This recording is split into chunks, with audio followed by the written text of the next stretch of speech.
Who died first? Adam or Eve? It's a question so simple, so human, and yet completely absent from the biblical text. We are told how their lives began with breath, with wonder, with divine intimacy. We are told how they fell from grace, from innocence, from paradise. But the ending, nothing, not a whisper, not a clue. And perhaps that absence isn't accidental. Perhaps buried within that silence lies something deeper, something ancient and sacred, or maybe even dangerous. Because when the first love story in human history ends without a conclusion, it leaves behind a vacuum, a quiet space where memory trembles, where myth becomes emotion, and where theology and grief blur. This story is not about doctrine. It's not about timelines or lifespans. It is about presence, and then the absence of that presence. About a man and a woman who once knew what it meant to live without death, and who then had to face it, one before the other.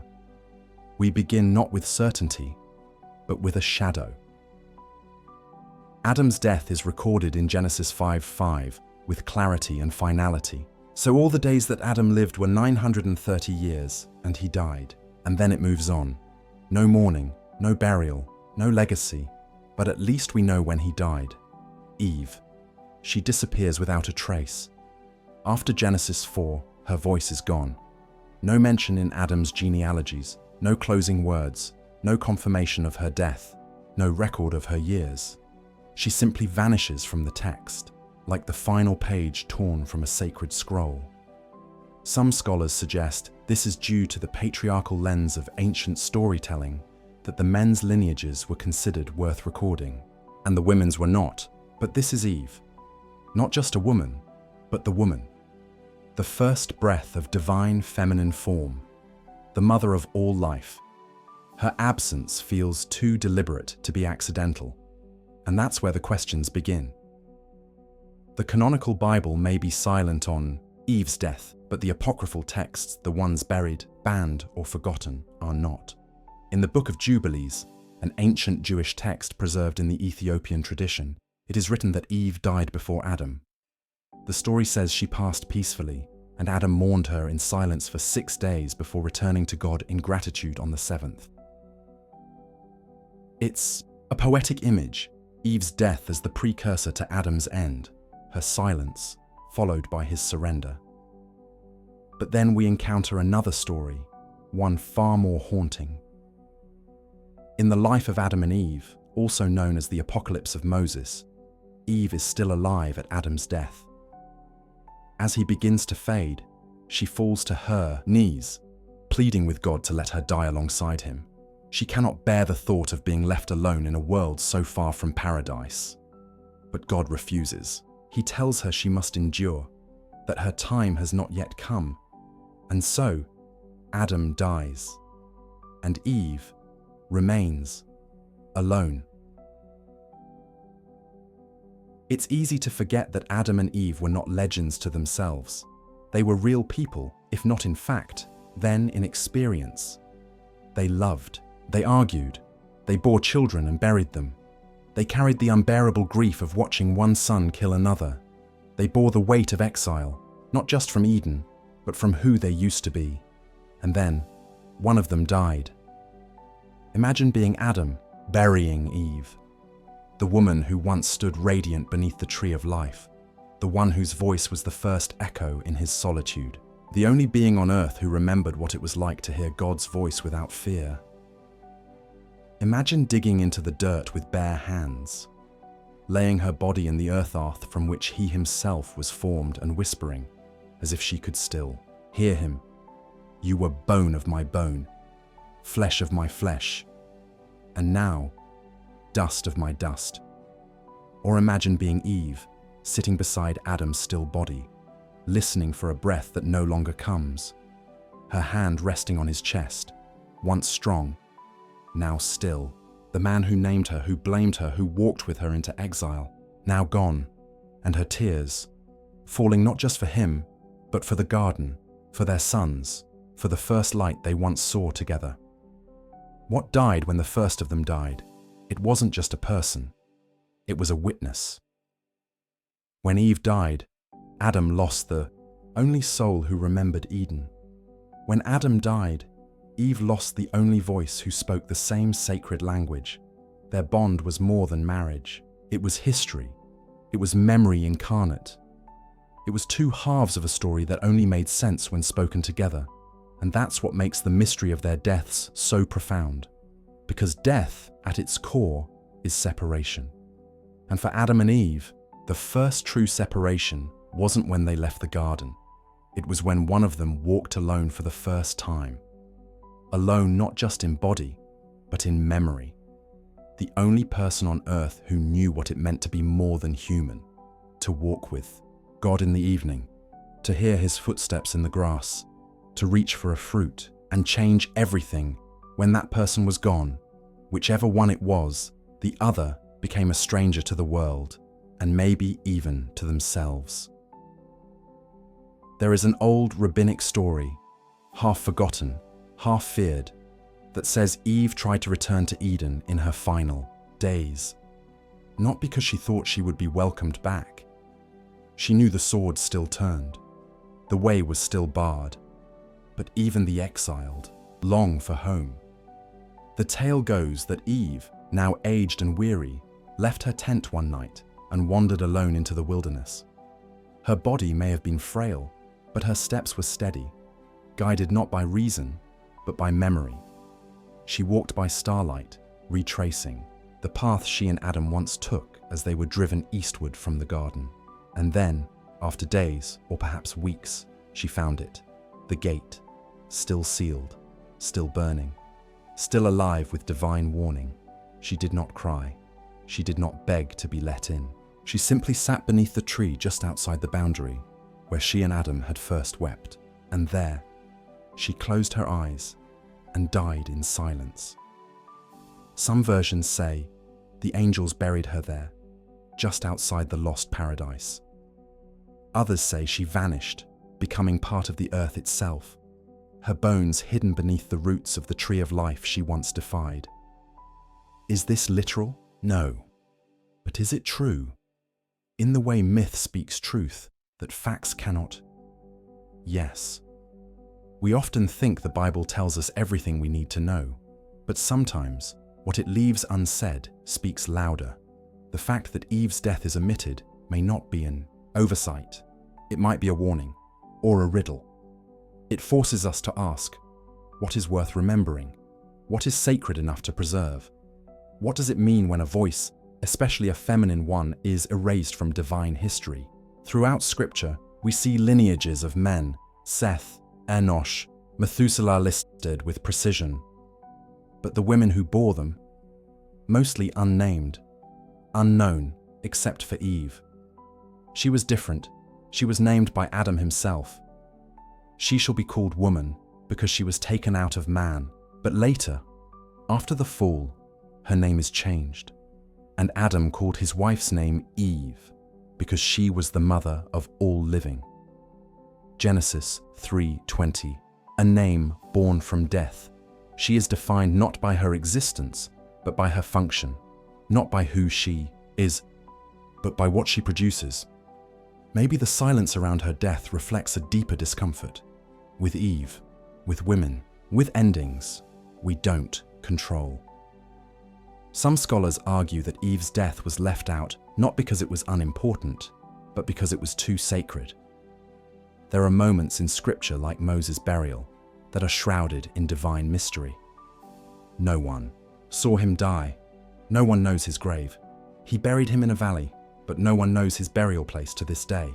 Deuteronomy 34:6. What if Eve's death was similar? What if her return to dust was not a curse, but a transformation? What if God, who once breathed life into her rib, claimed her body in the same intimacy? A private death. A holy death. A death no human could witness or understand. If so, recording it might have diminished its mystery. It would have made something divine, ordinary. And maybe the writers of Genesis understood that, or feared it. Either way, they left a gap. And in that gap, we are invited to imagine. Centuries later, Long after the canon was closed, other stories began to emerge, stories buried by fire and decree, but not forgotten. The Gnostics, early mystics, of the Christian tradition, saw Eve not as the temptress of doom, but as the bringer of consciousness. In the Gospel of Philip, she is not condemned, but revered. When Eve saw the tree, she understood that it was good for wisdom. She didn't fall, she awakened. To them, the serpent was not Satan, but a messenger. The tree was not a trap, but a threshold. And Eve was not the beginning of sin, but the beginning of awareness. In this light, her punishment was not death, it was memory. She had to live long enough to understand the full cost of knowledge, and her death, if it came, was not shameful. It was ascension. Some even believed she never died at all, that Eve became the Shekinah, the indwelling feminine presence of God, wandering among us, appearing in silence, guiding those who dare to ask too many questions. Let us return to Adam, not as patriarch, but as widower. Imagine him walking slowly outside his tent, his hands, once strong enough to till the cursed ground, now trembling. His breath short, his voice hollow. Every morning he wakes to silence. The place where Eve used to sleep is empty. Her scent is gone. Her laughter, once sharp and bright, now exists only in memory. He speaks to God, but it is not the same. There is no walking together, only the distance. The God of Eden walked beside them. The God of exile watches from afar. And Adam is tired. His sons are grown. His grandchildren do not remember Eden. They do not ask about the garden. They care more for stone than soil. Adam knows his time is near. He lies down one evening and dreams of her, not as she was in old age, but as she was in the beginning, naked, pure, unafraid. She reaches for him not with blame, not with regret, but with peace. And he weeps, not because he is dying, but because he will see her again. There exists a strange and ancient tale, largely forgotten except in obscure Syriac manuscripts, known as the Cave of Treasures. In it, Adam and Eve are not only buried together, they are preserved. According to this legend, Adam dies first and is buried in the very cave from which his body was first formed. Later, Eve is laid to rest beside him. But the story doesn't end there. Generations later, Noah, before the Great Flood, is instructed to unearth their bones and carry them aboard the ark. Why? Because their presence, bones of origin, bones of memory, was essential. As if humanity could not begin again without taking its first mistake, its first love, its first wound with it. The story sounds impossible, but symbols often are. The message is not that Adam and Eve's remains literally survived the deluge, but that their essence did. That in every flood, in every rebirth, in every new world, the memory of loss, of love, of what once was, floats with us. We never truly leave them behind. In Genesis, God tells Adam, "For dust you are, and to dust you shall return." But he says this only to Adam, not to Eve. To her, he says, "I will greatly multiply your sorrow and your conception. In pain you shall bring forth children." Not a curse of mortality, but of sorrow. Not death, but life. Burdened. Could it be that Eve's death is not recorded because her death was not her punishment? Her pain would be to live, to endure, to watch Adam fade, to outlive her children, to carry the memory of what the world was before it bled. And so, her ending becomes symbolic of humanity's inner agony, the loneliness of remembering when no one else does. She becomes the archetype of the witness, the one who saw, who felt, who bore the weight of time. And in that sense, maybe she didn't just outlive Adam, maybe she outlived the world. What if the real tragedy is not that Adam and Eve were cast out of Eden, but that Eden never left them? They saw it when they closed their eyes, heard it in the wind, smelled it in the soil. Eden was not a location. It was a state, a harmony. a memory engraved in the soul. The real exile was not from a garden of fruit and rivers. It was from a world where nothing had yet died. When one of them died, Adam or Eve, it wasn't just the end of a person. It was the first time Eden truly left the earth. The first time death wasn't abstract, but real, irreversible. That's why their ending matters so much, because it marked a full transition from divine proximity to divine distance, from walking with God to walking toward Him in hope and shadows. The Bible is not a book that tells you everything. It's a book that chooses what to tell and what not to. It gives us genealogies so detailed they read like census reports. It lists the names of obscure kings and warriors. It counts the days of floods, the ages of patriarchs, the weight of gold in the temple. But Eve's death, omitted. Is that not strange? Unless silence itself was the message. Theologians speak of the theology of omission, the idea that what is left unsaid is often where the mystery of God resides. That absence is sometimes more sacred than presence. Perhaps Eve's death was not written because it wasn't meant to be read. It was meant to be felt. Like the feeling of waking up from a dream you can't remember, but that still lingers on your skin. Like the echo of a name spoken long ago that still stirs something in you. That's what Eve became. A memory that doesn't die. A silence that never stops echoing. In some Jewish mystical traditions, Eve is more than a woman. She is a mirror, a vessel. In the Zohar, the foundational text of Kabbalah, the feminine aspect of the divine is not an afterthought, it is central. The Shekinah, the indwelling presence of God, is female. She dwells among the exiled. She mourns for the world. She waits for reconciliation. Is this not Eve? Banished, mourning, watching generations walk further from Eden. Could it be that the story of Eve's death isn't recorded because it was never meant to end? That she lives not in flesh, but in essence? That every time a human weeps for a loss they cannot name, every time someone longs for a home they've never seen, every time we seek wisdom in pain, Eve is there, not as sinner, not as seductress, but as presence. So where does that leave us? We began with a question. Who died first?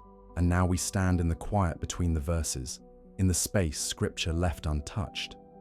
And somehow, it feels holy, because this isn't about Adam and Eve anymore. It's about us, about the stories we forget to finish, the people we forget to mourn, the wisdom we silence because it makes us uncomfortable. And in that silence, in that forgetting, something sacred is lost. But if we dare to return, like Eve did, to the gates of what we once were, maybe we find not an answer, but a question worth carrying. The death of Adam or Eve was not just the end of a person. It was the birth of grief. It was the first time someone lost the only other being who understood what it meant to have once walked with God and to have been cast out. And so it wasn't just love that was born between them, it was grief, a sacred grief. The kind that does not scream or rage, but sits quietly beside the body of memory, weeping without words. From that grief came generations. From that grief came songs, altars, cities, nations, and all of them carried a wound they could not name. Because, even in our most triumphant moments as a species, something has always felt missing. A garden we can't return to. A silence that follows us. A death we still haven't accepted. If it was Adam who died first, then Eve became the first widow, the first to look up at a star-filled sky and feel utterly alone, the first to say, "He is gone, and the world does not care." She would have been the one to bury the only person who remembered the way the river flowed through Eden. She would have sat in silence while the world forgot. Her children, her grandchildren, her descendants, so full of ambition, so driven by survival, would not understand the look in her eyes when she stared too long at the sunset, because they did not remember, only she did. That is the loneliness of outliving a story no one else believes in. And if Eve died first, then Adam was the first man to live without woman, the one who once said, "This is now bone of my bone, flesh of my flesh," would have to face the horror of flesh returning to dust without him. Imagine the man who named every creature, who once saw God with open eyes, sitting in the dirt with no one left to call his name. Imagine him speaking aloud just to hear a voice, sleeping, alone and waking in a world that had already forgotten its beginning. Did he regret the fruit? Did he regret the naming? Or did he simply miss her handshans that once reached out to him in fear, in hunger, in wonder? Maybe the writers of Genesis knew something we've forgotten, that death is not always meant to be explained, that some truths are too heavy for ink, that the real story wasn't in who died first, but in who remained. That silence in Scripture wasn't a gap in the text, but an invitation into our own hearts. Because each of us will, one day, face the same fate. Not just death, but the death of another. The death that leaves you behind. We often say Eden was lost, but what if the real Eden was love? The kind of love that remembers, that holds space for both glory and failure, that forgives betrayal even as it carries the wound, that survives exile, that survives death. If Adam and Eve truly loved each other, and how could they not, having once been one flesh, then their deaths were not just individual losses, they were the breaking of something ancient and holy. The separation of a unity humanity has been trying to reclaim ever since. And maybe that's the real curse. Not pain, not toil, not dust, but the ache of separation, the longing to be whole again.